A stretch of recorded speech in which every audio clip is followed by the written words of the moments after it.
میرے بھائی ایک تو دنیا میں سزا ہے، پھر قیامت کی سزا ہے، اور وہ زیادہ سخت ہے، وہ زیادہ سخت ہے۔ ہم لوگوں نے نا ہیلے بہانے بڑے بنائے ہوئے ہیں۔ بینک کے ساتھ کاروبار کرنے والا کہتا ہے نہیں نہیں مجبوراً لیا ہے، مجبوراً مر رہا تھا تو آخری لبوں پہ تھا تو جائز ہے، جائز ہے۔ اس وقت جب تجھے کھانے کو لقمہ نہ لگے تو حرام کھانا بھی جائز ہے۔ کیا دقت تھی؟ کیوں اللہ رسول کے مقابلے میں کھڑا ہوا تو؟ کیوں سود کا دھندا کیا؟ کیا تکلیف تھی؟ کہاں تو الجھ گیا تھا؟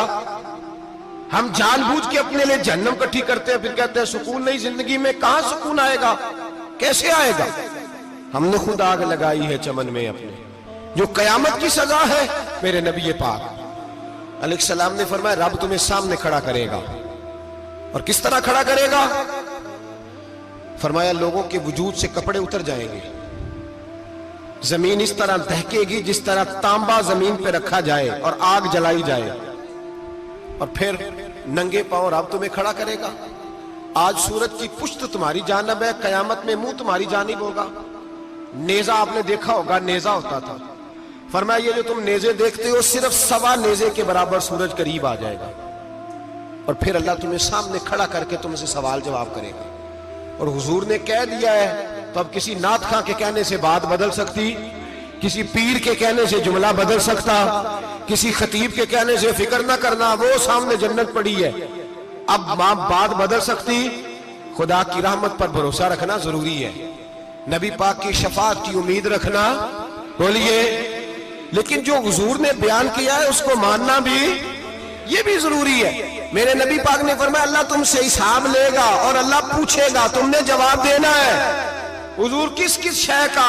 فرمایا جو پہنتے ہو اس کا جواب نہیں دینا، جو کھاتے ہو اس کا جواب نہیں دینا، جو اللہ کے راستے میں دیتے ہو اس کا جواب، باقی ہر شے کا جواب دینا ہے۔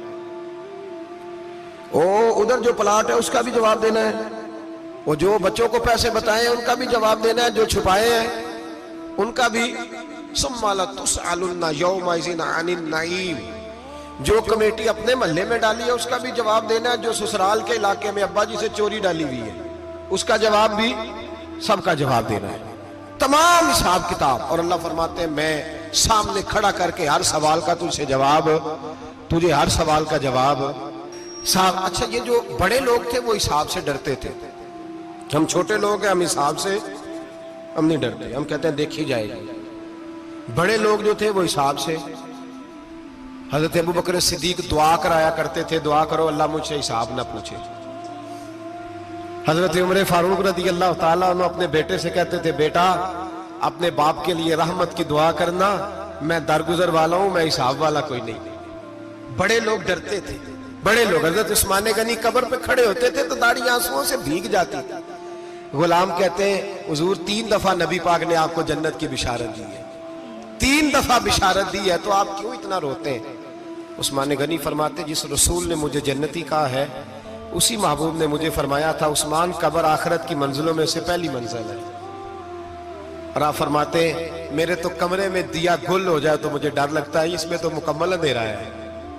آپ فرماتے کھڑکیاں بند ہو تو دم گھٹنے لگتا ہے، اس کو تو دروازہ ہی کوئی نہیں، روشن دان تک نہیں۔ بھائی جو بڑے تھے وہ ڈر رہے تھے۔ مولا علی شیر خدا نماز کا وضو کر کے کانپتے تھے، کانپتے۔ علی آپ مرحب کے سامنے نہیں کانپے، خیبر کا دروازہ اکھاڑتے نہیں کانپے، بدر احد خندق حنین اور خیبر میں نہیں کانپے، تو یہاں آپ فرمانے لگے مالک کے سامنے جاتے ہوئے ڈر آتا ہے۔ بڑے لوگ کانپتے تھے، بڑے لوگ۔ آج ایک فکر لے کر کے جانا، ایک سوچ، جہاں روز رات کو بیٹے کی ٹینشن، بیٹی کی ٹینشن، بھائی کی ٹینشن، پوتے کی ٹینشن ہوتی ہے نا، ایک ٹینشن اور اپنے آج ایک ٹینشن بڑھا لو، قبر کی ٹینشن پیدا کر لو، قیامت کی تھوڑی سی فکر کر لو، تھوڑی سی، ایک لمحے کے لیے صحیح تھوڑا خیال پیدا کرے۔ حضرت حسن بصری نام سنا ہوا ہے نا، یہ حضرت علی کے شاگرد ہیں، نبی پاک کے گھر میں آ جاتے تھے کئی دفعہ، بچے تھے جب۔ حضرت حسن بصری تابعی ہیں، فرماتے خانہ کعبہ میں عمرہ کرنے گیا، طواف کعبہ کر رہا تھا تو بڑا عجیب منظر ہوا، رات کی تنہائی ہوئی۔ اس وقت کئی دفعہ طواف بند بھی ہوتا تھا، اس لیے کہ رش کم ہوتا تھا تو رات کو سب سو جاتے تھے. کہتے رات ذرا گہری ہوئی تو لوگ اپنا اپنا خیمہ لے کے جاتے تھے. اب تو ہوٹل ہے نا تو خیمے لگتے تھے, لوگ خیمہ لے کے جاتے تھے, جہاں جگہ ملتی تھی خیمہ لگا کے رہتے تھے. فرماتے میں رات کو سویا خیمے میں, ایک دردناک آواز آئی, میٹھی ہے دھیمی ہے پر درد بڑا ہے. کوئی رونے والا رو کے کہتا ہے اللہ حساب قیامت میں مجھ سے نہ لینا, اے اللہ تنہائی میں جتنا مرضی حساب لینا پر لوگوں کے سامنے نہ لینا. اور پھر کہتا ہے اللہ فضل تو تب کرے جب تو میرا حساب پوچھے ہی نہ. پھر چند منٹ گزرے تو پھر وہ رونے لگا. میرے کانوں میں آواز آئی, کہنے لگا اے اللہ حساب تو ان کا لیا جاتا ہے جو حساب کے قابل ہوتے ہیں. اعلیٰ حضرت کہتے ہیں نا رضا سے تو کیا حساب لے گا, رضا بھی کسی حساب میں ہے. اے اللہ میں قابل نہیں, مجھ سے حساب نہ لینا. کہتے تھوڑی دیر گزری تو پھر وہ رونے لگا. پھر ذرا سانس سنبھلے تو پھر کہنے لگا اے اللہ میں تو لوگوں کو کوئی بندہ حساب پوچھ لے تو نہیں دے سکتا, میں تجھے کیسے حساب دوں گا. پھر تڑپنے لگا. کہتے تھوڑی دیر گزری تو پھر ایک لفظ انہوں نے کہے رونے والے نے, کہنے لگے اللہ دیکھ تیرے محبوب کا فرمان ہے جو معافی مانگے تو اسے معاف کر دیا کرتا ہے. اے اللہ میں معافی مانگنے آیا ہوں اور مسجد نہیں آیا, میں کعبۃ اللہ ہی آ گیا ہوں. کہتے ہیں وہ اتنا روئے کہ چیخ آئی ان کی, اور جب دھڑام سے کوئی زمین پہ گرا تو میں پریشان ہوا کہ اب تو بے ہوش ہو گیا. فرماتے ہیں میں زور سے اٹھا فٹافٹ اور اس شخص کی طرف بڑھا. میرے دل میں خیال ہے کوئی گناہگار ہے بیچارہ, تو چلو میں بھی دعا کرتا ہوں, اس کو کہتا ہوں بیٹے فکر نہ کر اللہ تیری مدد کرے گا. فرماتے ہیں میں گیا اس نیت کے ساتھ کہ میں کہوں گا چلو اٹھو تم بھی دعا کرو میں بھی کرتا ہوں, اللہ ہم سے حساب نہ پوچھے. کہتے میں گیا تو وہ شخصیت بے ہوش پڑی تھی, کالے سیاہ بال ان کے چہرے پہ بکھرے ہوئے تھے. کہتے لوگوں جب میں نے زلفیں ہٹائیں چہرے سے تو میرا وجود کانپنے لگا آسمان ٹوٹ پڑے گا, زمین پھٹ جائے گی, ستارے بکھر جائیں گے, آج بہ جائیں گے سمندر. فرماتے ہیں میری چیخیں نکل گئی. یہ کوئی گناہگار تو نہیں, یہ تو حضرت فاطمہ کے پوتے امام زین العابدین ہے, یہ تو امام حسین کا وہ بیٹا ہے جو کربلا میں تنہا بچے تھے. فرماتے ہیں میں امام کا چہرہ دیکھا تو بھاگ کے آیا اور میں نے اپنی داڑھی ان کے پیروں کے ساتھ مس کی اور میں نے کہا حضور اٹھئے. امام اٹھے تو میں نے کہا شہزادے تیرے تو اشارے سے اللہ کئی گناہگاروں کو بخشے گا, تیری تو دعا سے اللہ بخشے گا, یہ کیا کر رہے ہو. تو امام زین العابدین کہنے لگے حسن بصری ادھر آ یار, ادھر آؤ بزرگ ہو, میرے دادا کے پاس رہنے والے ہو, میں نے نا آج ہی سنا ہے کہ اس کا عذاب بڑا سخت ہے, آؤ میرے لیے دعا کرو اللہ پاک مجھ سے حساب نہ پوچھے. کہا حضور نہ کریں.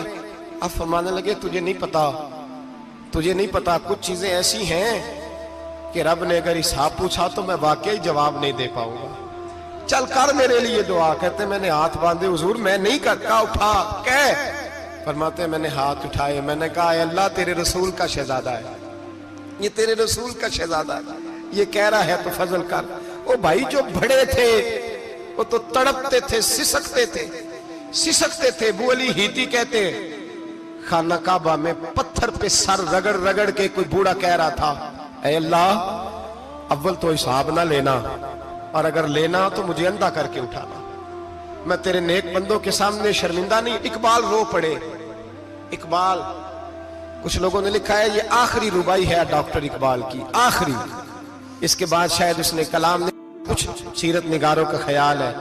اقبال مدینے کی طرف منہ کر کے کہنے لگے تو غنی از ہر دو عالم من فقیر, اللہ تو غنی ہے میں تو فقیر ہوں. روز محشر عذر ہائے من پذیر, اے اللہ اول تو میرا کوئی عذر قبول کر لینا محشر کے دن, اور اگر نہ کرنا ہوا اگر تمہیں بینم حسابم نہ گزیر, اگر ضرور ہی میرا حساب لینا ہے اے اللہ اگر تو نے ضرور لینا ہے, اے اللہ اگر ضرور ہی لینا حساب اول تو میرا عذر مان لینا, میری کمزوری پہ رحم کرنا, اے اللہ میرے بڑھاپے پر میری کمزوری پر رحم کرنا, اگر ضرور حساب لینا ہے از نگاہ مصطفیٰ پنہا بغیر, تو اے اللہ ذرا حضور کی نگاہوں سے اوجل کر کے لینا. اے اللہ مجھے شرم آئے گی,